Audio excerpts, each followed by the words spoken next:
guess, respond to mistakes. I think it's about really reflecting and actually having a really good hard look at what's been given to you. So nowadays I'm in a position where I'm probably giving feedback more than receiving feedback, but I'm still very much hungry to seek feedback from people around me, from the colleagues and vets that I work with, and some of the colleagues and vets that I actually lead, because it really can be a great teacher and something that can really help you develop your career. And I actually use a very simple framework that I did want to share with you. I call it the 3 S's. So the first one is around self-awareness. So being aware that you're actually receiving the feedback, having awareness around how that makes you feel, having a really good objective look at and think about what sort of impact that feedback is having on you, as well as what impact you're having on, I guess, the rest of the group. Second one is around self-regulation. I think that obviously as you receive feedback, there's going to be a part of you that wants to react in a certain way. So how do you actually, control emotions, react appropriately, and set up a set of action plans as to how you will move forward.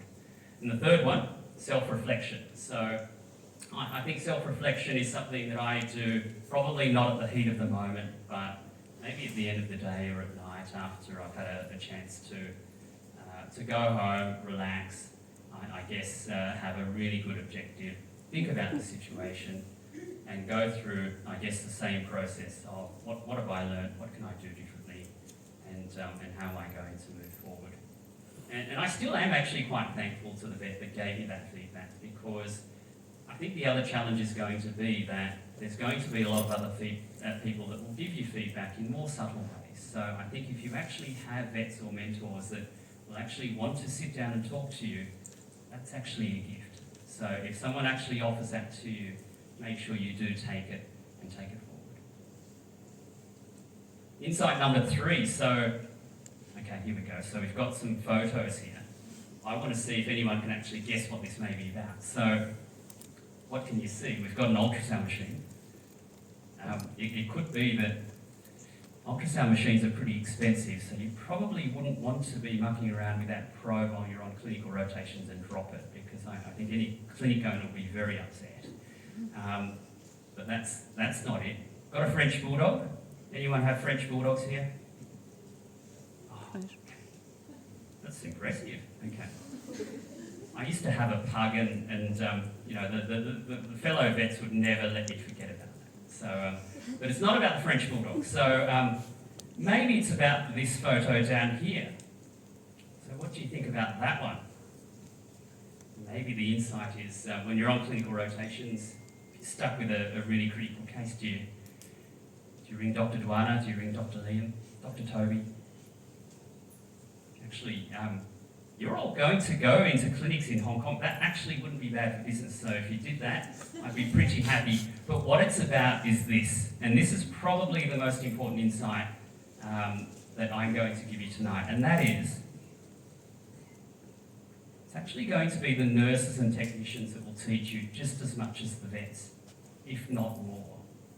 And I think this is really relevant for the stage in your learning career, as well as something that will be very much applicable in the first couple of years of professional veterinary life. So my first job as a new graduate was at the RSPCA in Sydney, which is the SPCA equivalent in Wan Chai. So very big hospital, very large vet team, and of course a very large nursing team. And I was very lucky to actually start my career there. So a wonderful vet team. But it was actually, I would say that it was actually the nurses that I learned a lot from in that first year. And when I think about the great mentors and I think coaches and seniors that I had at the RSPCA that taught me, it's actually the names of the nurses and the faces of the nurses that come up just as much as the vets. And I think that we've heard this already tonight. I think the nurses and technicians add so much value to a veterinary clinic environment, and quite often that actually goes unnoticed or even unappreciated. I think nurses can add so much value. So often they can understand clinical workflow.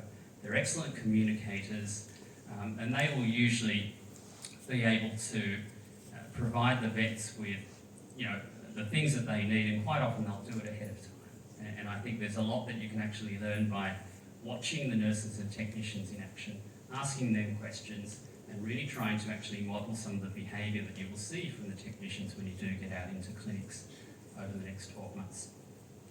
And they will always have your back. So I think, when I was in final year and I was going to these clinics and I was asking vets, okay, well, what's the one piece of advice you'd give, which is going to help me develop into a good veterinarian? This was the most common one that came up, which was be good to your nurses and technicians, learn from them. I think it is something that quite often gets overlooked.